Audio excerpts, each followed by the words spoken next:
Palit lang gulong. Dito magaling maggawa, tsaka dito na ako sanay. Suki na ako rito eh. Mga Bisaya, Luzon, Visayas, Mindanao. Kung gusto nyo palit o bike, pwede mong message ako kasi itong nakailan ako. Masarap mag-bike, tsaka mawawala yung problema. Dito po sa Quiapo sir, dahil talagang dito talaga ang bilihan ng bike. Mura lang po. Sa build naman kasi maraming build kasi ngayon maganda na eh.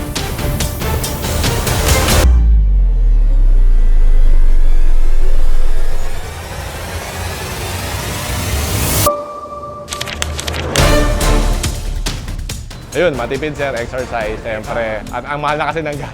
Actually, naghanap-hanap din kami kanina to kasama. Umabot kami Pasig. Sabi ko, nung wala siya mapili, dito ko siya dadalhin kasi dito marami talaga.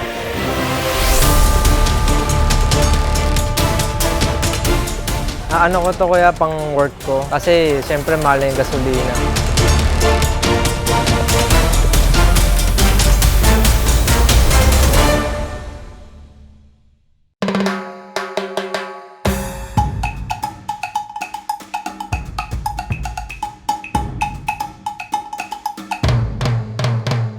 Mga 10 speed sir, mga 1,000 lang sir.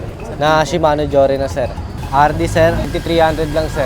Kasi medyo mura. Dito, mabait yan eh. Nakakatawad kasi kaya.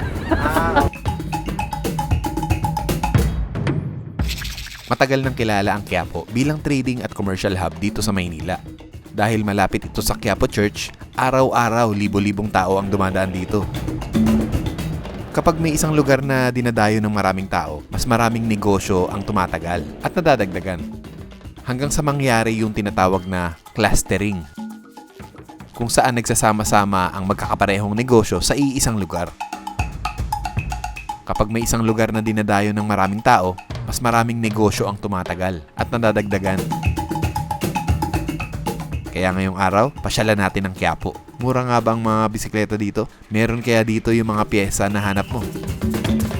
Ano ba mas trip nyo? Built bike o kayo mismo yung bubuo? Comment nyo na din kung saang shop kayo bumibili at nagpapagawa dito.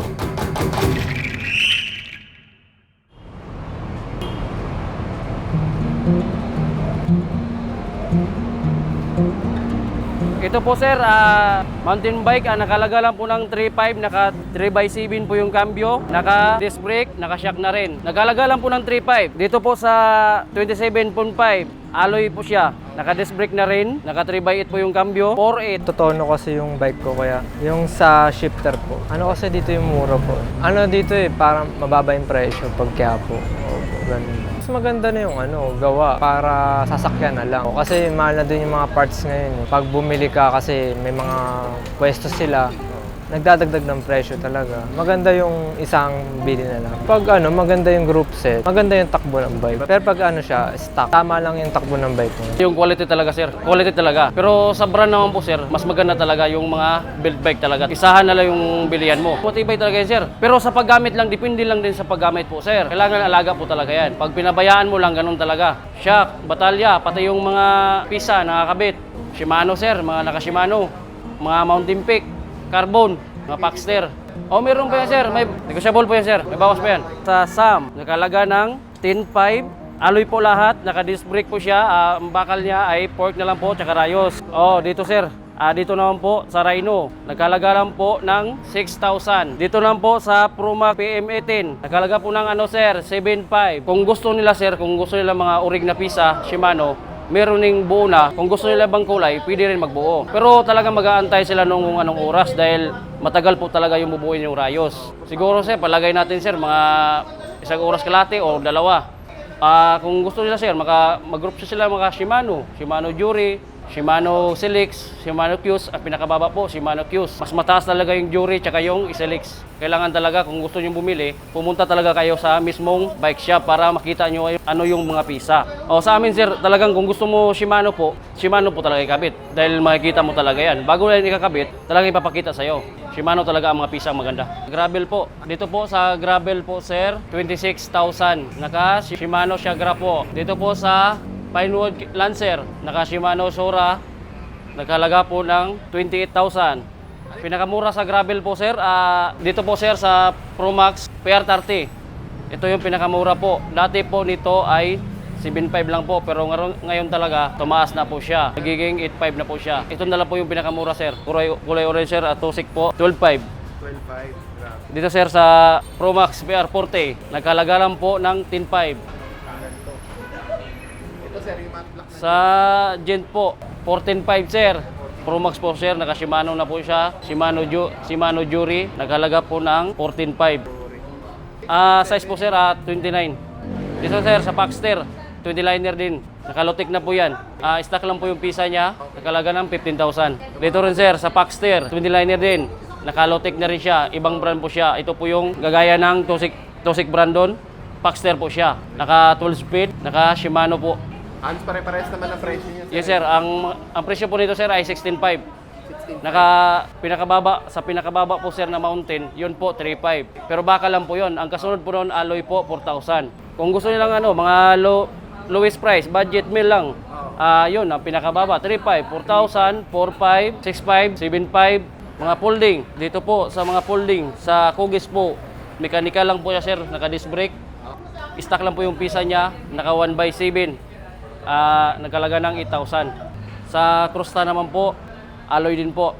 Mechanical, disc brake, nagkalaga lang po ng sir, 8.5. Sa Phantom, sir, 4,000 lang po, sir. Bakal po to siya.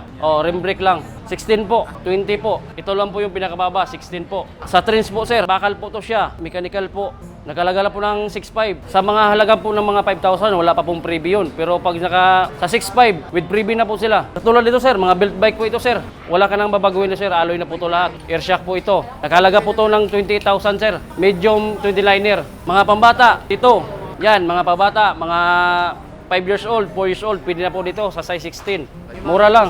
Yan, size 12 po, size 14. Sa size 12 po na kulay pink, 1.8 lang po. Dito sa kulay gray, 2.1, sir, 2.1. Sa Pro Max po, size 12, nagkalaga lang po ng 2.7. Mas mataas talaga. Sa Rhino po, size 16. Naka-shock na po, naka-disc brake na. Nagkalaga ng 3.5. Kung gusto nila, sir, mga scooter, 1.9. 1.9 lang mga scooter. 1.9. Dito po, sir, sa size 20, mini mountain lang po. Baka lang po siya, single speed lang po. Nagkalaga na po ng 2.7. Dito po sa Rhino, naka 3x7 po yung cambio niya. Disc brake na rin, naka-shock na po siya puro baka lang po siya. Nagkalaga na ng 3.5. Sa BDF po, size 22, naka-disc brake na rin. Naka-rigid port lang, nagkalaga ng 4,000. Pro Max, sir, nagkalaga ng 3.5. Single speed lang po. Sa Rhino po, 1x7, nagkalaga ng 3.5. Sa KMWG, naka 3x7 din. 3.5. Sa alloy po, marami po tayong kulay nito. Gusto nilang available na kulay, marami po. Naka 3x7 yung cambio, alloy na.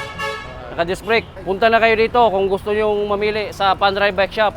Sa Quezon Boulevard, 1 Quiapo Hotel lang, katabi lang ang Panray Bike Shop. Ito po si Sunny Girl. Hanapin nyo lang si Sunny Girl Long Hair. Taga Pasig po. Sa anak ko po, bumili ka Tusik na brand na gravel. Parehas actually. Pero sa kanya, hindi sa akin. Ba't mo raw napili yung gravel bike? Sige nga, all around. Tsaka yun nga, sir, mas matibay kasi siya. So, in between the mountain tsaka road bike. So, gravel. So, yun. Ayun, matipid, sir, exercise, siyempre. Para ang mahal na kasi ng gas.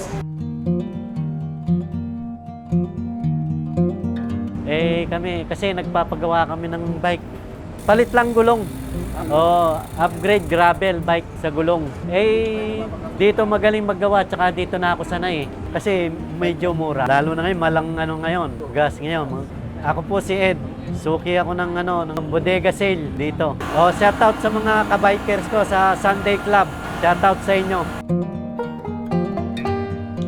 Itong upuan, 250, 350. Yung mga ganito po, sir, yung Yung wheelset natin, 3.5. 3.5.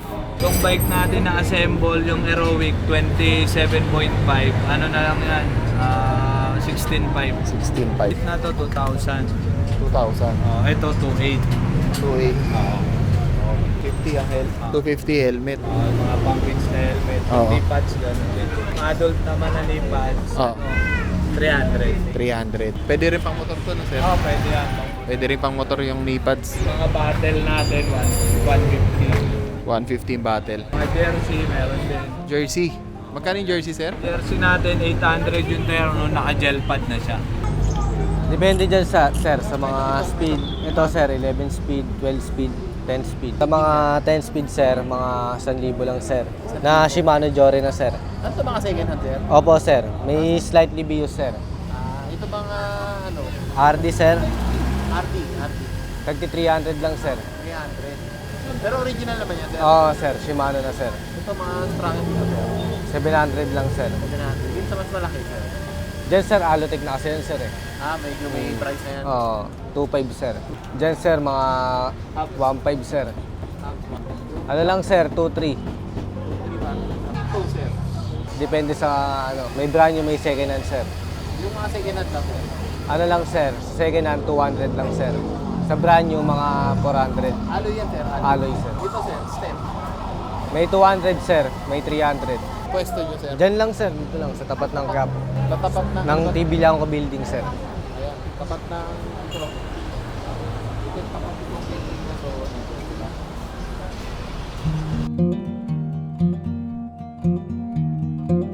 Tapat lang po kami ng Raon Shopping Center.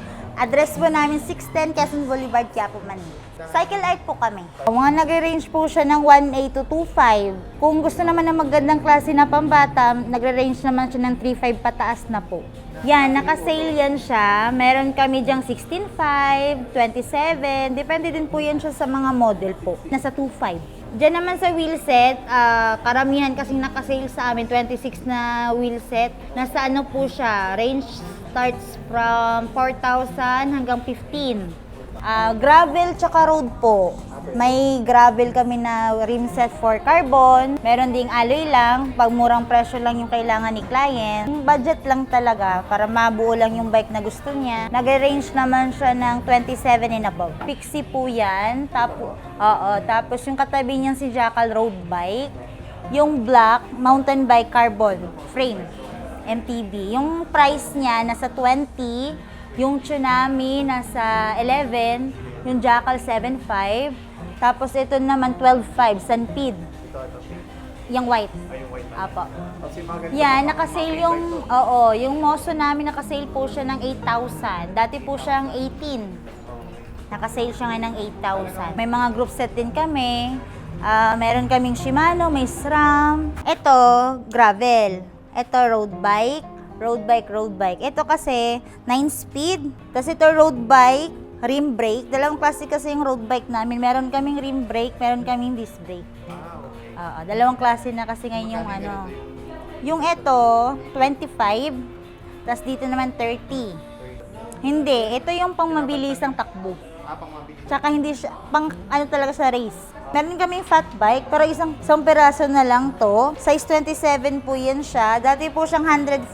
Ngayon, nakasale po siya ng 75.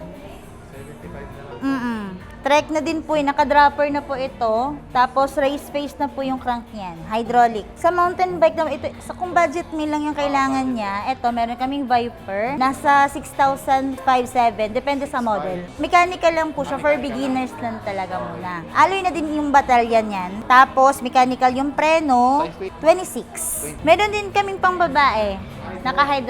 Mechanical lang siya. Pero Shimano na yung shifter niyan. Nasa ano yan siya, 10.5. Pang babae. Yun yung ano niya, original price. Sa ngayon, naka-sale po siya ng 55. Lalo na nagmamalengke, lagayan ng ano. Nasa ano lang to siya, 8.5. Tsaka meron din kami ditong ano, ito, folding bike.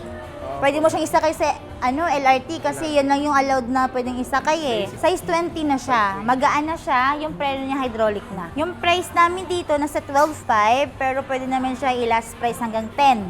Folding bike. Yun, ito yung sinasabi ko kaninang nasa ano na siya, above 3,000. Ito kasi 5,000. Family brand, Indonesian brand po yan. Indonesian brand siya. Quality po yung mga piyesang naisalpa. Kaya may kamahalan yung price niya. Yan, Japan bike din to. Yung Tern, yan yung price ni Tern. 31. 31,000. Pero may mga discount pa naman po yan. Ayan, yung Tosik, yung kulay green na yan, nasa ano siya, 4.5. Ito namang Viking, nasa 5.5 yung price. Ito, itong Viking, item. Ito naman, Sanpid, naka-Shimano kasi yung pyesa nito, yung range price niya nasa 15. Oo. Tsaka meron din po kaming, VOOC na brand. 13 speed na po yan siya. 48. Ayan yung mga frame namin na weapon brand. Naka-sale po siya ngayon. Nasa 25 to 75. Yes, 27 and 29 po. 25 to 75 po yung range price. Yun talagang ini-remind namin, sir, na pag pag bibili kayo ng pyesa, dapat po, Shimano dealer lang po talaga kayo bibili. Authorized dealer lang talaga. Iwas fake din po kasi minsan po kasi napagkakamalan talagang original yung mga fake. Nahihirapan sila sa warranty. Kasi may mga po yan sila, alam nila yung mga binibigay nila sa mga dealers nila eh. Sa group set naman po, pag naka-group set kasi, hindi chop suey ang tawag namin doon. Maganda yung pyesa, maganda yung smooth yung mga takbo mo kasi lahat siya tono. Marami kaming Shimanong dito, model. Meron kaming 9 speed hanggang 12 speed. Sa Quiapo, meron pa namang ibang Shimano authorized dealer. Isa lang din po kami doon. Meron din kaming sa kapitbahay namin. Isa lang yung shop namin. Pero meron din silang ibang shop na dinideliveran para may option naman si client. Kasi po, dito din kasi yung way nila, may mga nag-long ride. Tsaka malapit Luneta. Tapos pwede silang magmawa diretso. Depende sa kanila kasi. Kung halo po iba-iba. Opo, meron kami. May mga supplier naman dito lang sa Pilipinas. Pero yung mga brands naman, sinusure namin na doon talaga nanggaling. May Japan, may Taiwan, may China. May China talaga, yung mura lang. Yes po, brand new kami. Tsaka hindi po din kami nagbebenta na kung anong gusto lang ni client. Dapat ini-refer talaga namin na yung binibili ni client is pasok doon sa budget niya, tsaka tama yun sa piyesang kailangan niya. Para hindi siya mahirapan at dito niya binili, tapos hindi niya dito pinakabit. Kailangan namin na make sure na tama yung ibibigay namin piyesa para hindi siya magkamali at babalik pa kasi mali yung binigay namin. Kasi minsan may client kasi talagang dapat alam niya yung nakasalpak sa bike niya, tapos quality din, yun yung gusto. Pero mga unit namin, okay lahat ng units namin ngayon. Ako po si Ellen ng Cycle Art, visit na po kayo sa amin. Tapat lang po kami ng Raon Shopping Center. Address po namin 610 Quezon Boulevard, Quiapo, Manila.